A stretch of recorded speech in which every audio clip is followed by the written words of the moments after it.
Good morning, listeners. Welcome to RED-C Roundup. Happy New Year, Merry Christmas, all those good vibes and blessings coming to all of us over the RED-C radio throughout all of Texas. I'd like to welcome, I'm going to go in reverse order. Usually I start with my own local people, but we're going to shout out to Palestine, KINF 107.9. Welcome to all of our listeners there. KEDC 88.5 here in the Brazos Valley, and KYAR 98.3 FM in Central Texas. Welcome and Happy New Year. Caleb, how's it going this morning? It's going great, Judy. It's good to be back in the studio after Christmas break. Took some days off. It's nice to be back here. Same here. Well, I'm, kind of going through my memories, but since we recorded my last program to be broadcast at another time, even though this is really not my week, we're here. Y'all get Judy 2 weeks in a row. I'm Judy Comeaux, your host. Thought I'd introduce myself. Yeah, that's probably good. Looking in the mirror and say, yeah, that's me. Welcome, everyone. If you are a friend of mine, you know that I generally have to tell one story to tell another story, but today, the story is my guest is Becky Kramr. Good morning, Becky. Good morning. How are you? I'm great. I am great. I invited you to be here so I could get to know you more, and all of our listeners get to be inside my head and listen to get to know you as well. Well, thank you so much.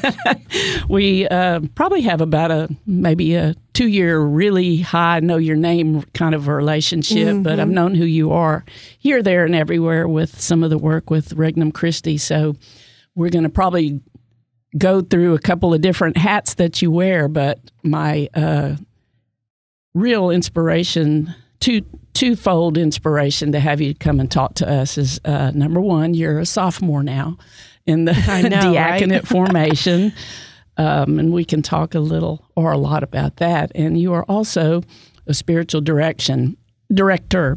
And Becky and I ran into each other at Ace Hardware right before Christmas. Tractor Supply, because I went to all three of them that day and had a wonderful conversation of things.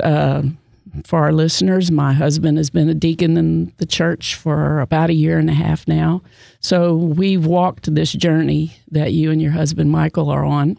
And it's fascinating for us to go back over some of the things that brought us to who we are. I think our stories, no matter what that story is so important. Right. Even if it's just for our own self-reflection, I think. Sure. So, yeah. Well, thank you for having me here today.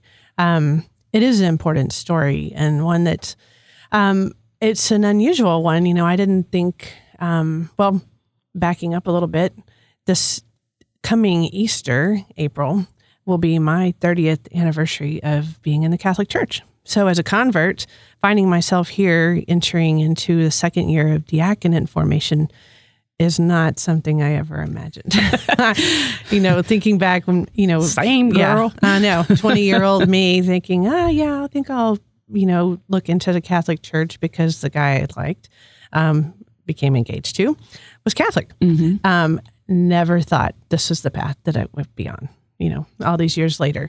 But what a beautiful path it is. So what was your path prior to that? So I was raised initially in the Lutheran Church. Which, kind of jokingly say, that's Catholic light. Yeah. And then I was confirmed as probably 12 years old, something like that, in the Lutheran Church. And then my parents kind of hopped around a little bit. There was like, we went to a non-denominational Christian church for a little while. Good music, I'm sure. It was great music, yeah. And we were there for a few years. And then when I met Michael, we were high school sweethearts. Met him. He was we knew each other from, I was in 7th grade. He was in 8th grade. And where is this? This is Santa Fe, Texas, okay. Galveston County. So we knew each other for a long time in school, and then started dating in high school. And so all throughout that time that we knew each other, we were friends. And then when we started dating, it was probably just a couple of months, Michael said, I think I'm going to marry you. And I was like, I'm 16 years old. Okay. We'll see about that. But he was pretty convincing, obviously, because we'll be married 30 years this July. Congratulations. Thank you. Congratulations. Thank you. So, he said, well, if we do get married, I'm Catholic. And if we have kids, I would want to raise them Catholic. How does that sound to you? And I said, well, yeah, whatever. Because I wasn't very convicted in a lot of ways and toward anything at that point. And so as you were 16. Yeah, I know. Yeah. So who really is Not at that point? I don't know. Maybe there are Saint a lot Therese. of kids who are, but I was not at that point. Same. And so as we grew a little older, got through college, and Michael proposed, and I said, I'm going to get a little more serious about this. I think I do want to look at the Catholic Church. And so I did, because it became a little more clear to me that what was important was something that was black and white, not gray areas, and not something that was open to interpretation by whoever happened to be the preacher at the time. And so that really settled in my heart that the Catholic Church was where I could find that. It was solid, there was a history, and the answers were there. Mm-hmm. There was a fullness there that I was looking for. And you were what age at this time? 20, 21. Mm-hmm. Mm-hmm. And where did you go to RCIA? I did. So I which? started going to RCIA at the church that we were married at, Our Lady of Lourdes in Hitchcock, Texas. And my mother-in-law, who became my mother-in-law, was my sponsor, Michael's mom. So they were a Catholic family. They were a Catholic family, yes. And so, every sense of the word. Yes, every sense of the word. we were too, but not. Yeah. And so I went through RCIA and came into the church at the Easter Vigil, April of 1994. I have to do the math real quick there. 30 years ago this year. Interesting. Yeah. Well, that is just, it's remarkable. And so at that point, it wasn't just this pew warmer mentality you were all in. I was, and it wasn't because we were getting married. It was a decision that I made. I wanted to do it, and we happened to be getting married that same year. Mm-hmm. And so we were married in that summer following that, and moved to San Antonio and continued going to church there. I can't say that I was completely on fire. I had a lot to learn, and it wasn't until our children came along that it really lit a fire. Said, oh my gosh, we have to be the first catechists. We can't just send our kids to religious education and depend on someone else to be their teacher. We need to do this at home and be really diligent about it. And so we did. We really started diving deeper into the faith, studying more, looking into apologetics. And that really, I think, started stoking probably something deeper in Michael's heart.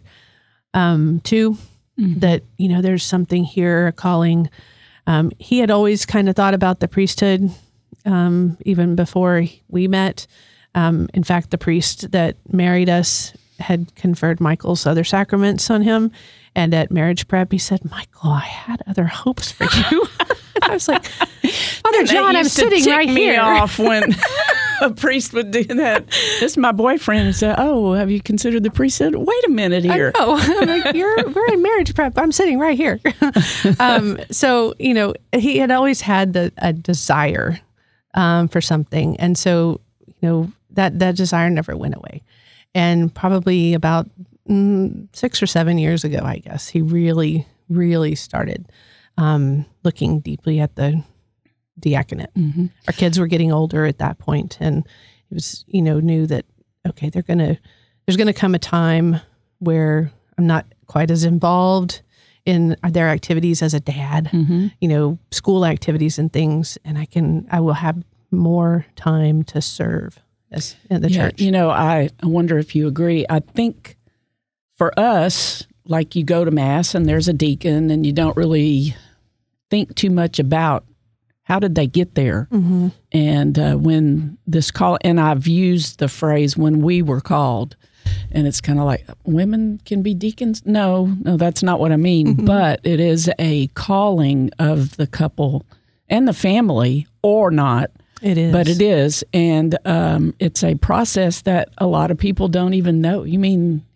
you don't get to be a deacon if you just want to be a deacon? And it's this 5-year process, really a couple of years before that, as you said, of discernment. And man, that word discernment. Yeah. Oh, well, we're discerning. Like it makes it sound like this lofty poetic, but it's this hard digging in deep kind of experience. At least it was for us.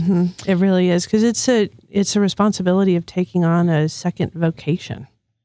You know, you have a vocation to married life for most permanent deacons, and then it's taking on that second vocation of an ordination too. Yeah, and it's a big responsibility. Right. So for our listeners who may not know that this process, you probably takes about a year to apply.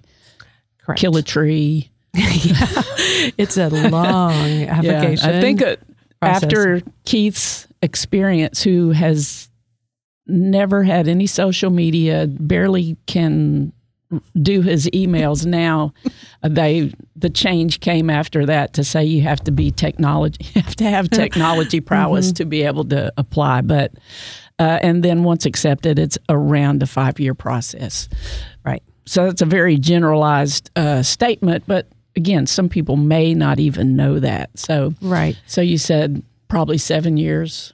It was probably about 7 years ago or so, and I know that quite right off the top of my head, because it just so happens a day or two ago, Michael was looking back through a journal, and he had a prayer that he wrote from about 6 years ago that what referenced helping, asking God to help him have an open heart if this was a call to look at the diaconate. Another reason that I think that is important for us to kind of tell our story is that this is an ongoing process. So right now, y'all have been in formation for a year. Yes.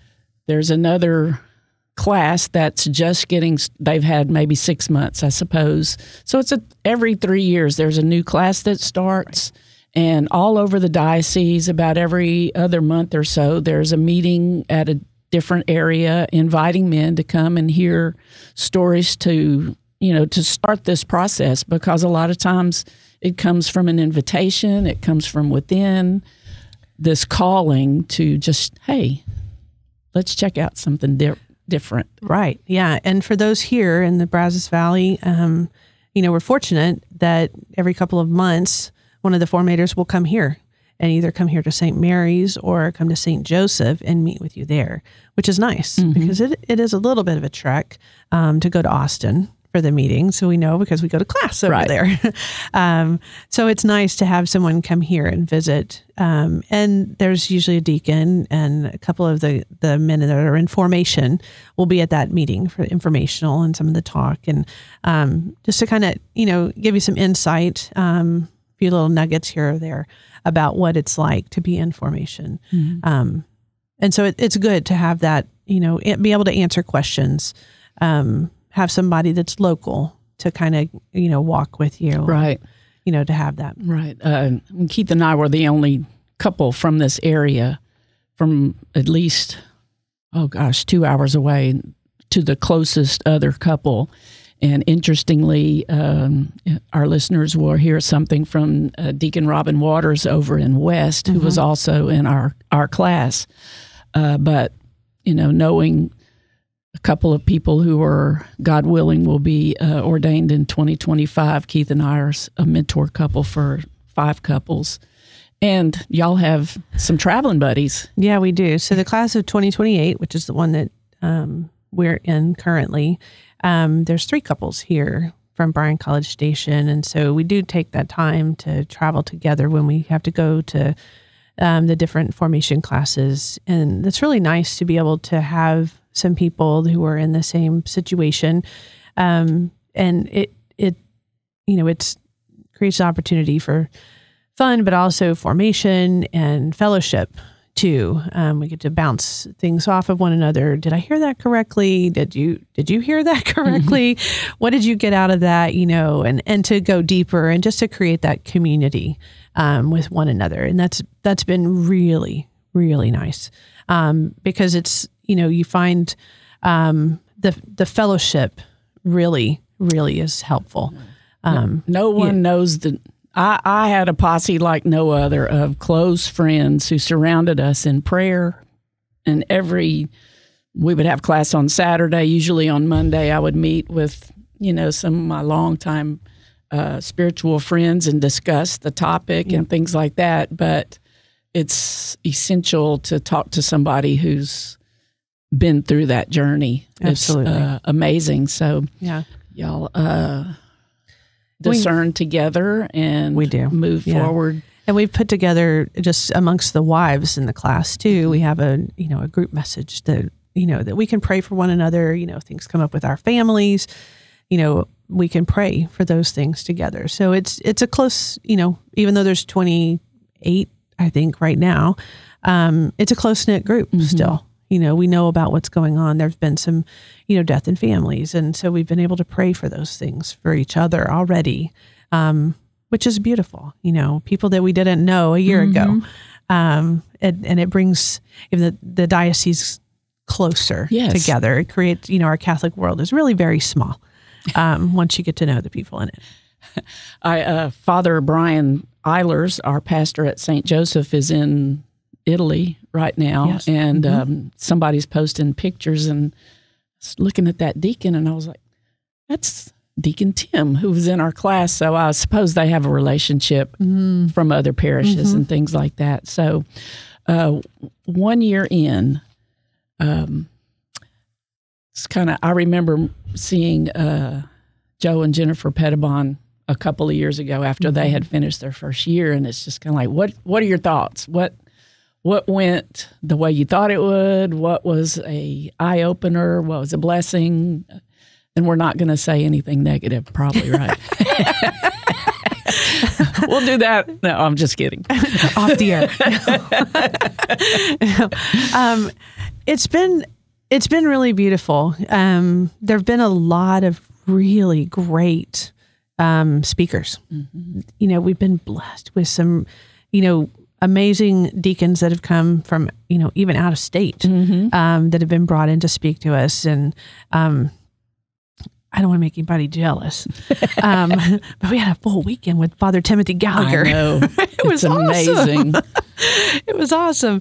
And so that was just a huge blessing. But the formation that we've gotten from each and every one of those individuals has been top notch. So that just speaks to the importance of the formation that deacons get and the wives,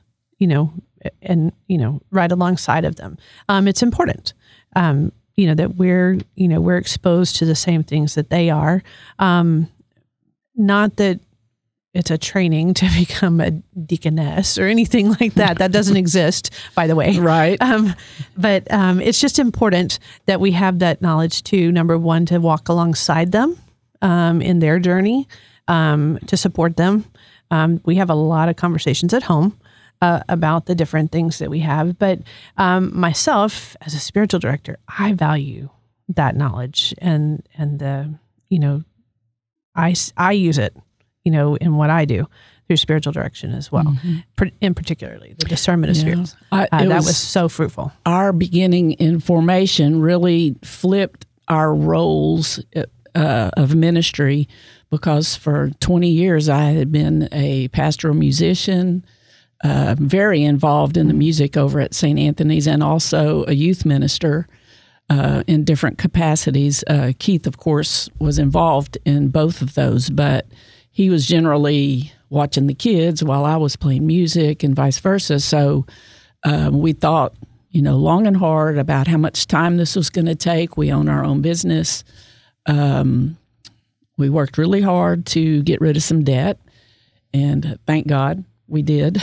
And so far, I haven't picked up much of it back, but we realized how much time it was going to take. And for me, it was an amazing growth in our marriage when I learned, and maybe you knew this from day one, I don't know, but to truly will the very best for my husband, and what that meant throughout diaconate formation.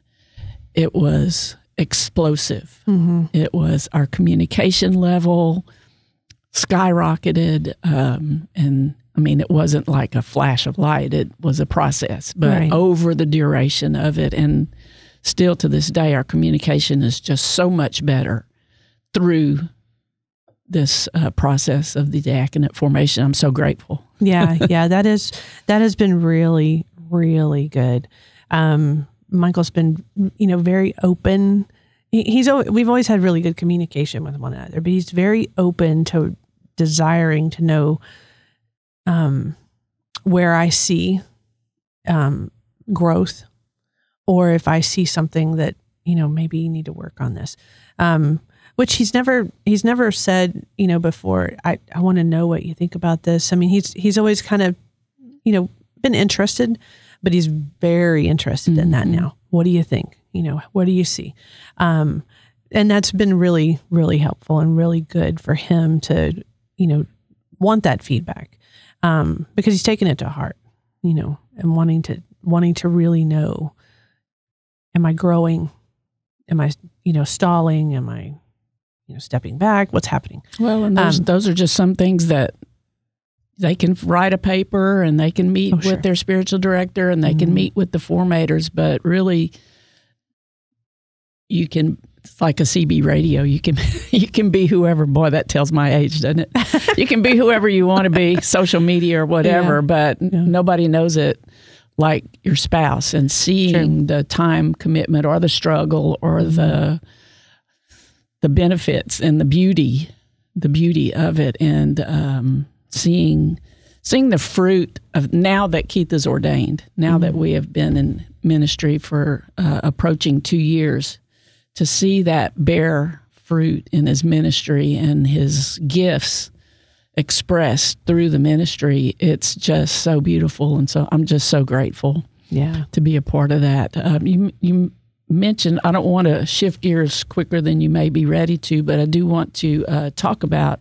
your training as a spiritual director. Likely was as intense as formation, or let's talk about that. I may be assuming things that aren't true. No.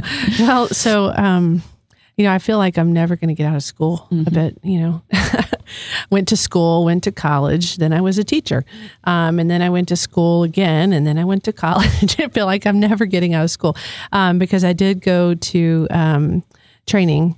It was a 2-year program. I ended up doing it in 3 because COVID hit and I had to go back to work for a little bit. So I did training through Divine Mercy University in Virginia for a certification for spiritual direction. And it wasn't something that I initially sought out for myself. Through my own spiritual director, I said, I've noticed in conversations with people, not even conversations that I sought out, people would just say, well, they would just unload their problems. And I never asked for it. They would just sit down and say, just tell me their problems. And I was like, okay, yeah. And they said, wow, I don't know why I just told you all of that. I said, I don't either. And they said, you're just so easy to talk to. And my spiritual director said, you're a good listener. And I said, okay. And she said, maybe you should look into spiritual direction. And I was like, I don't know about that. I'm not really sure. So I did. I looked into spiritual direction because after a few years of her telling me this. How long had you had a spiritual director at that point? Probably about 4 years. Always the same person as well? Actually, no. No, my first spiritual director ended up having to step away for a bit. And so I sought out a new person. And so I'd been with this person for probably about a year, and she'd been telling me, you should probably look into becoming a spiritual director. And I was resistant to it for a little bit. It's like, I can't possibly have a gift for that. No.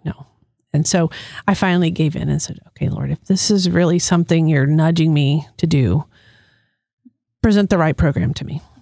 And so I looked into a program, and I had to go through an application process and an interview process with a priest. And he said, okay, yeah, you're in. And I was like, okay, I don't really feel worthy. And he's like, oh, that's perfect. Good. Well, my eyes are kind of wide open right now. Probably in about the middle of formation, the diocese has spiritual directors, the Austin diocese, and they have training here as well. And I was just like, you have got to be kidding, God. I'm just having a hard time keeping up with just going to Keith's classes and helping him in that aspect. And so I said, if like, maybe this is kind of bold, if God can tell me maybe, or yes, but not now, can I say that back to him? So it may be in my future. I don't know, but I had to really learn what spiritual direction was all about, because I thought you had to be a certain area in your journey to say, okay, now you're ready for spiritual direction. And it just couldn't be further from the truth. Wounded healers. On the Austin Diocese website, if you can go to Cedar Break, that's BRAKE at austindiocese.org. You can send them an email and they will send you a list of spiritual directors in your area if you're wanting to get spiritual direction. Correct. Yes, I had someone text me 2 days ago, right after we had decided to do this. And I said, well, I know a few personally, but I imagine there's a way to go through the diocese to do that. There is, yes. They do have a list available. Perhaps if you're ready for someone to call you, you could give we'll have some contact information for Becky on that. So it was a 2-year process. Right. So the program that I did was, it was a 2-year process, and the Divine Mercy University has their main focus are degrees in masters and PhDs in psychology, clinical psychology. And so when they began doing the spiritual direction certification, it had a influence from those degrees in human sciences along with spiritual direction, because, their philosophy is we're not just a spiritual being, we're a whole person, mind, body, and soul, right? And so there's not really a separation when it comes to our spiritual journey. That does not mean that someone with a spiritual direction certification is a psychologist by any means. And there's definitely boundaries to be had from spiritual direction to therapists and things like that. So it's good for a spiritual director to know what those boundaries are. And same thing with a psychologist to know, okay, this is probably something for a spiritual director, and a spiritual director to know this is probably something for a therapist. And it's okay for them to work together if the person chooses for that to happen as well. So my certification is in spiritual direction from that university. And it's great to have that background in, human development that went along, in the coursework, and, attachment and emotional things that we go through, because those do affect our spiritual journey. But the bottom line is someone's spiritual journey is it's a privileged place. It's a holy place, that a spiritual director is a guest, invited to walk along that path and just kind of observe God's movement in that person's heart. And sometimes the person is not able to see that on their own. And so it sometimes just takes the invitation of that third party to kind of notice and then ask questions and get them to, reflect on what's happening and maybe go deeper into that. And that person's just there to guide them. Well, you answered my next. Okay. Take us through, someone's out there listening right now and has some of these questions. A beautiful description of what that could look like. Spiritual direction, meeting with someone on the first, because as great as you are, you might not be a good match for that person. Exactly. Yeah. So I usually, especially with someone new, we want to always make sure that, we give each other a trial period. We meet, you get to know me, I get to know you. And we stayed up front, that let's try each other out for a little bit, kind of like a lot of things. Sometimes we want to make sure that there's a return policy because we may not be a good match, and that's okay. There is no shame, no fault in that. We might walk the journey for a little bit and we say, well, this is just not the path right now. And that's perfectly fine. There might be a spiritual director who is better suited, and that's okay. because we state that up front, there's nobody going to be hurt by that. You're not hurt and I'm not hurt. Well, I think a lot of things about spiritual direction and formation, we've learned, you take some we all learn differently. Exactly. We all pray differently. Mm-hmm. We all have different spiritualities, and how that matches up. My spiritual director is a deacon's wife. Mm. It was the craziest of meetings of her, because all the spiritual directors, when I was discerning, I knew them already. Right. And I wanted a clean slate. I wanted to tell my own story. So I was just kind of praying about, Lord, I need to meet someone that I don't know. Yeah. And that's good. They moved from St. Thomas Aquinas to St. Anthony's, and she wanted to start some spiritual direction. And they said, well, you could use that office, but it's Judy's, so check it out. And I was like, I don't have an office, but involving with youth ministry, that's how we got together. And so we did. And now we've probably been meeting for 8 or 9 years, and have been through thick and thin on both of our, her husband passed away about 6 months ago, and we took a break. We had to do Zoom during COVID. We've been through a whole lot together, and still, said, okay, well, do you want to meet again next month? Yes, I do. Mm-hmm. Yeah. Yeah, no, that's good. That's good. And there's a lot of good spiritual friendships too, and there's I think there can be a difference between spiritual friendships and spiritual directors, directorship, relationships, where, a spiritual director, can kind of draw that boundary that, we can have a relationship here, but maybe not always outside of this, just because you want to protect the person and you want to protect your boundaries as well. Initially, when I became a spiritual director, just like any new person, new to a job, so to speak, you have to kind of develop your ways of operating. And I thought, this is the way I'm going to do it these times. I'm going to do it these days. I'm going to do this population, and I tried to stick to that. It didn't always work out that way. It's who the Lord brought to me. Mm-hmm. And then I found out the Lord was bringing really difficult stories, really difficult cases. And I found out that a lot of people have really difficult stories and really difficult cases.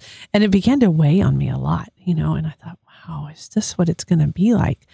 And, I would go home and just kind of sit outside for a bit, and, it would just kind of sit on my shoulders, and I thought, I don't know if I can do this. Interesting. And then I initially did a lot of kind of supervision, with other spiritual directors and kind of someone guiding that. And they said, you can't carry the cross for people.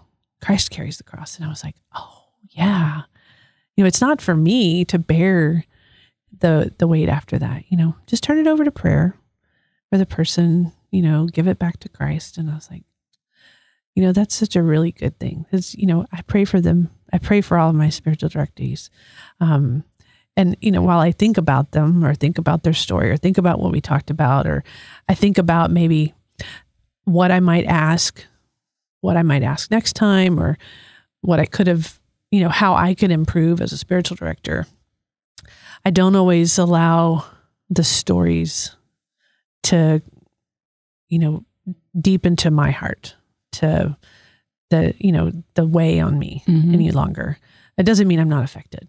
But I turn it over to Christ and allow him kind of that equal yoke, allow him to carry that with me, and it doesn't weigh as heavily any longer. So it does allow me to go forward and continue serving, which is, I think, is a better, healthier way of being a spiritual director, because it doesn't depend on me. Yeah. It's Christ's You work. use the term establish boundaries, and if I would describe the most beneficial thing that I have gained from my years of, granted, she's had to call me down out of the tower with my gun loaded, other things like that. But during a particular time of struggle, that gift of saying you need to establish some boundaries, it was like my world lit up. And, you are allowing this incident to happen to you. Yeah. And so establishing boundaries, it has been the best advice I've ever received and the best advice that I can give to other people. You can see it. You can see a way this happened to me and I allowed it. Right. So to think about it on the other hand, that, you establish boundaries as the director, it's pretty fascinating. Yeah. Well, so it's not all about me. Yeah, no. When like ahead of time, even this is my boundary, this is how far I'm willing to go, then there's freedom because where the edge is, right? Then I'm free to act within that. And I'm like, I don't have to worry about it because I know that there's an edge. How old are your kids? 26, almost 26, and 22. No, you don't seem old enough to have children that age. Thank but anyways, that's kind of comparative to some of mine, and having adult married kids, now adult married parents and things like that. I'm about to be a grandma. Judy. Oh, congratulations. I've been praying for y'all and I didn't even know it. Good deal. Yeah. When? Next month. Oh my goodness. I know. Girl, you need to come shopping in my spare room. We don't know right what it's now. going to be. Oh, I love that. We didn't never find that either. So as we have about 5 more minutes. You have a beautiful little journal there, and things opened up. And I said, she might want to say something that I haven't asked her yet. Well, I was just looking through, thinking about when you sent me a message and said we were going to do this today. It prompted me to go back through kind of over the year of the formation that we've had so far. And I was like, there was a lot of great things that I wrote down. There were a lot of great presenters is what I really meant. And I wrote down a lot of really good nuggets that they said. And as I said before, we stand on the shoulders of great giants. Right? Yes, indeed. I think my greatest talent is surrounding myself by very talented people. Exactly. And I was like, there was a lot of really cool stuff. I made notes, for myself mostly. But, I referenced earlier, that we're wounded healers. And that was something that was from one of the speakers that we had, Joelle Marin. She's an author, and she lives in Austin, or around Austin. She wrote Master of the Pieces. She's actually going to be our speaker in May at Our Lady's Brunch at St. Joseph. But she talked about, perseverance and to keep going, and that we're all wounded healers. And I thought, that was really good. And since she's going to be here in Bryan in May, I thought, let me give her a little plug. And then one of the things that Deacon James Keating, he was one of our first speakers, wrote a lot of books. That was a real turning point for us when we experienced his retreat. Yeah, he was really good. He was quite a hoot too. But there was a quote in here that I wrote down, and maybe that's just the thing I can end on. It was about gratitude. Gratitude deepens the gifts of the ordinary and turns them into worship. And I thought, we could chew on that for we could. Long time. I think 4 Signs of a Dynamic Catholic was gratitude studied, but everything, in my opinion, everything springboards off of gratitude. Gratitude, yeah. Everything, because when you have a super grateful heart, you're very generous in ways that... In the ordinary. Yeah. Just with the everyday, ordinary things, just to be grateful for them. Mm-hmm. And then it just takes us into worship. Yeah, great. So we've talked for about 40 minutes about diaconate formation and about spiritual direction. And what would you say to someone who's listening right now about either one of those as an encouragement? And how can we get a hold of you, Becky? I may or may not want to say your contact number over the air, but we can have it listed up on our website. Well, actually, when Caleb mentioned the list from Cedar Break, I'm on that list. Oh, okay. Yeah. So if you're interested in, depending upon your area in the Austin Diocese, when you reach out to them, Brian Egan is the contact there. He will ask what area. Such a sociable guy. Yeah. I mean, you feel like you're best friends with him when you call him. Yes. He will ask, where are you at? And he'll send you a section of the list based upon your area in the diocese. And so, but I'm on that list there, and there's different, directors that are here in the area here. And they have either their email or their phone number that's on that list, to get in contact with them. Yeah.